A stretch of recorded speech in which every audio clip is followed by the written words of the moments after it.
और चलिए आपके साथ इस बीच डिस्कशन के लिए जुड़ चुके हैं मेजर जनरल अनुज माथुर जी, डिफेंस एक्सपर्ट हैं, डॉक्टर अजिताभ फॉरेन एक्सपर्ट हैं। सर, आप दोनों का बहुत स्वागत है भारत 24 पर।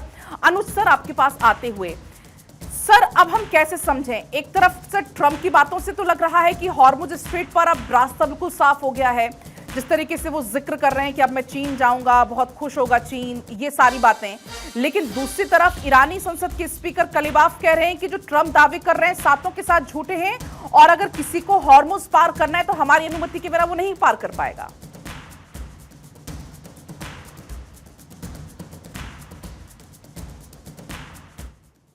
जो दावे कर रहे हैं उनको उनका मुझे कोई बेसिस होता हुआ नजर नहीं आ रहा है।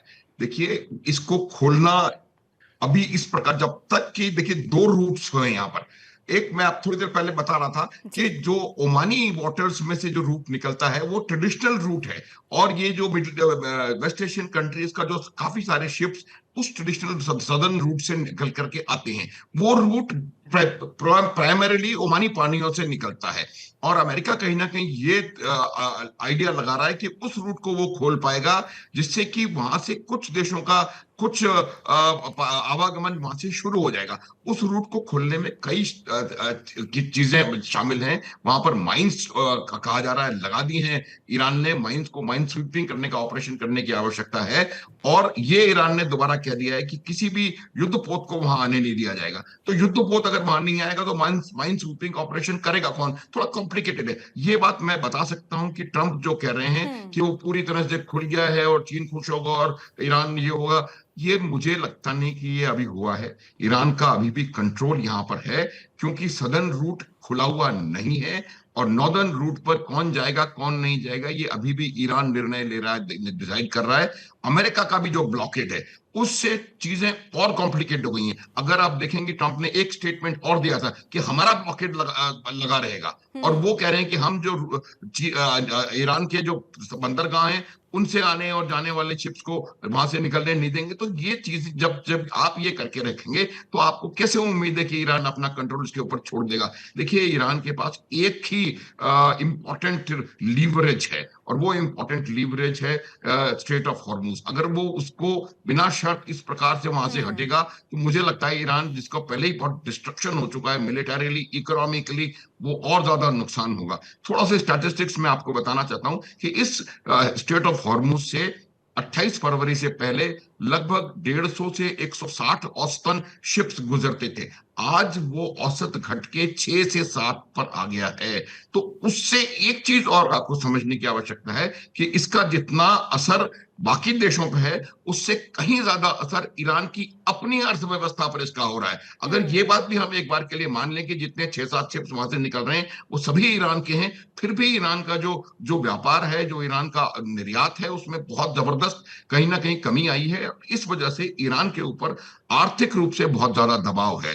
तो उस दबाव का लाभ उठा करके अमेरिका ये प्रयास कर रहा है कि किसी प्रकार से ईरान को कुछ शर्तों पर दबा करके और आने वाली वार्ता में अपनी बातें मनवाएं। जहां तक प्रश्न चीन का है, मैं थोड़ा सा डोनाल्ड ट्रंप के स्टेटमेंट से एग्री करता हूं। वो इस वजह से कि चीन की जो अर्थव्यवस्था है वो एक्सपोर्ट ओरिएंटेड अर्थव्यवस्था है। अगर आप पिछले एक महीने सवा महीने का जो चीन में जो ट्रेंड दिखाई दे रहा है उसको अगर आप एनालाइज करेंगे तो आपको पता पड़ेगा कि चीन की अर्थव्यवस्था पर बहुत विपरीत असर पड़ा है इसके बंद होने का। मैं आपको उदाहरण देता हूं कि चीन का जो पश्चिम एशिया के साथ, पश्चिम एशिया में इजराइल भी शामिल है। $15 बिलियन का इजराइल से व्यापार है चीन का।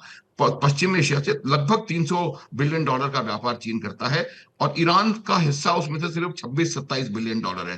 तो बाकी देशों से भी उनका जो आयात निर्यात, जो उनका व्यापार है, वो बहुत बुरी तरह से प्रभावित है। तो इस वजह से चाइना के लिए इस स्ट्रेट का खुलना बहुत क्रिटिकल है। मैंने स्ट्रेटेजी बताया आपको, 6 से 7 और सर, टोटल शायद वजह शिप्स यही यहां है से कि गुजर बार पा बार रहे हैं, ट्रंप और चीन वो का भी जिक्र कर रहे हैं, चीन की यात्रा का भी बार बार जिक्र कर रहे हैं। आपके पास लौटेंगे अजिताभ सर, आपसे एक बार समझते हुए, एक तरफ तो ट्रंप की नाकेबंदी अभी हॉर्मुज स्ट्रेट में है, दूसरी तरफ वो कह रहे हैं कि हमने खोल दिया है, और तीसरी तरफ सर जो इस्लामाबाद में जुटने वाले हैं, बातचीत होने वाली, तो उसको वो कह रहे हैं कि बहुत पॉजिटिव सिग्नल मिल रहे हैं, सब कुछ ठीक हो गया है।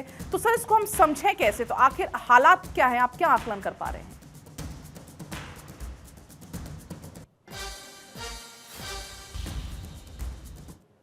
सच्चाई यही है कि वहां से शिप्स अभी भी नहीं निकल पा रहे हैं, बहुत ही लिमिटेड निकल रहे हैं।